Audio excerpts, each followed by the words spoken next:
Hi YouTube, it's Kathy and I'm here today to tell you everything you need to know about round 15 of the Queer Lit Readathon.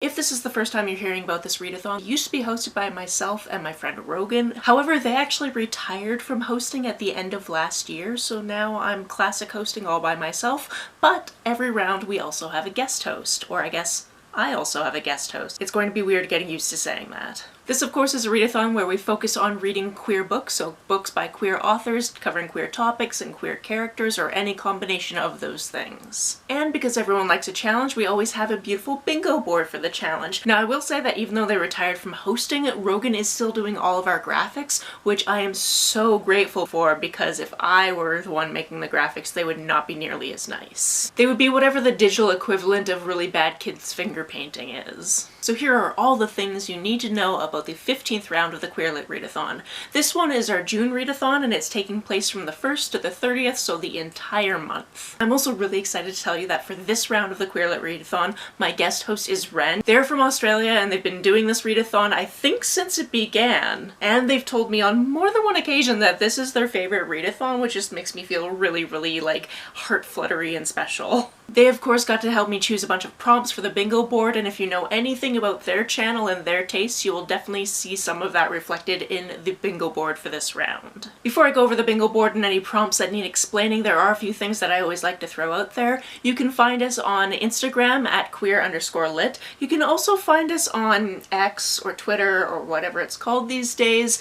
I don't really like to spend a lot of time there. Mostly I'll just go and throw this information on the platform and run away from it immediately, but for the time being it's still there. We also have a Goodreads group, which is mostly me just posting the challenges for each round, as well as a Discord, and we have a Storygraph challenge specifically for the round, so if you're on any of those platforms, feel free to use whichever ones you want and interact in whichever ways make sense for you. There's also a master list of recommendations that we've made throughout the years for various different prompts. I actually need to go through that because I'm pretty sure that there's some prompts from last readathon that I haven't actually put into the spreadsheet yet, but that is always linked in all of these videos. Additionally, I have a whole Queer Lit Readathon playlist, and that will be linked down below, and you can get some recommendations from that as well. As for the nitty-gritty of this readathon, it starts at midnight on the 1st in your time zone, whichever time zone you're in, or whichever time zone you'd like to pretend to be in for the purposes of the readathon. We're very loosey-goosey on this, we're not going to police this too harshly. I also wanted to remind anyone who's going to make any TBR videos or vlogs or recommendation videos to please caption those videos. So many people can simply not participate in your video if it's not captioned, so if you have the ability to do that, please do so. If you want to know my personal hack for this that I've been doing for almost 10 years now, you let it auto-caption, you take those auto-captions, you put them into a Google Doc, you change it so it actually makes sense and actually says the things that you said, and you copy and paste that back in there. Let me tell you, the auto-captions, aka craptions, used to be way worse 10 years ago. They've gotten pretty good, but they're still not perfect. Oh, and in case hashtags actually work these days, because I have a feeling that maybe they don't work the way that they're supposed to anymore on certain platforms, the hashtag for this readathon has always been #QueerLitRead. I should also tell you that in addition to having that master list of recommendations, especially on the Instagram and possibly on the Twitter if I can bring myself to actually go on that platform, between now and the readathon we will be posting recommendations for all of the prompts where it makes sense to give recommendations. Also, sometimes people ask us if you have to make a bingo, and no, you don't even have to use the board if you don't want to, but some people like to have prompts. I like to have prompts. And you can use the board however you want. You can make a line, you can make an X, you can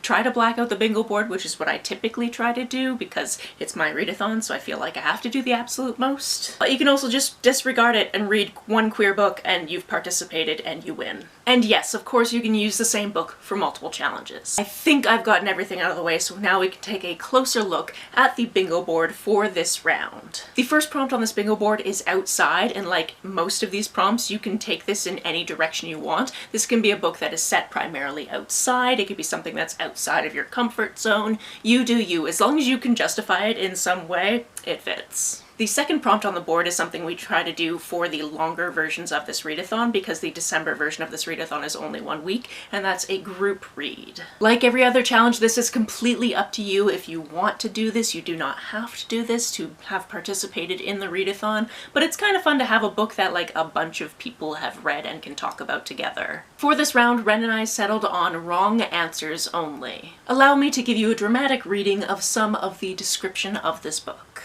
Marco's always done the right thing, but now it's time for wrong answers only. Marco should be at university studying biomedicine. Instead, he's been sent to live on a cruise ship in the Mediterranean with his estranged uncle, all because of a blip everyone else is convinced was a panic attack, which it most definitely was not. And even though Marco's trip is supposed to provide answers about himself, about his family, all he finds on board, the ocean melody, are more and more questions. But then his friend Cece proposes a new for someone who has always done the right thing in every possible way. It's time for Marco to get a few things wrong, and hooking up with a hot dancer from the ship is only the beginning. Can you tell that I was a theater kid? Honestly, this sounds like something right up my alley, so as soon as Ren was like, hey, we could read this one, I was like, yes, yes, please. The next prompt on the bingo board is Small Town Queers. This is simply a book that is set in a small town. As absolutely always, the fourth prompt on the bingo board is choose your own prompt, and tell us what it is when you're doing your TBR, because I always love to know what prompt people have decided to put in there so they can read a specific book and have it count for something.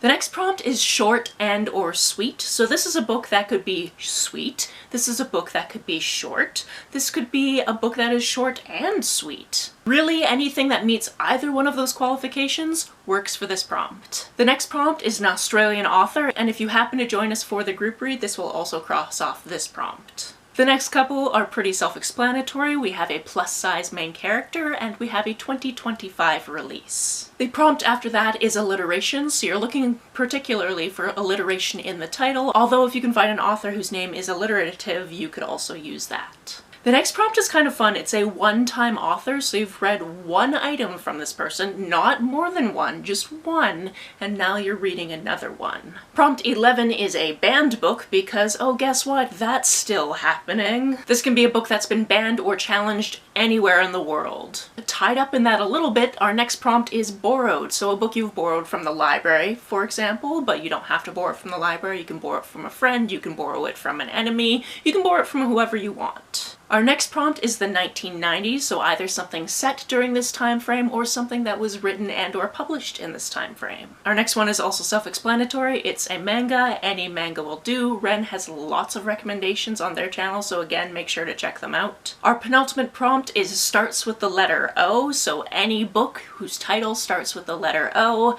because that is the 15th letter, this is the 15th round, and this is the 15th challenge of that round. And then finally, our last prompt is continued. So you can continue a series, you can continue reading something from a particular author, you can continue reading on a certain topic. It's totally up to you. Ren has also made their own announcement video, so make sure to check that out in case I missed anything, because sometimes I do and they're here to have my back. And we will each be posting our personal TBRs for this round of the readathon on May 14th, so make sure that you subscribe before that so that will automatically come up in your feed. That's it for now. Which of these prompts are you most excited about? Tell me all about it down in the comments below. On the way down to the comments, if you hit that subscribe button, that would be very nice of you. If you don't feel like leaving a comment but want to make sure that I know you were here, just leave me an emoji or a smiley face if you happen to be on your keyboard.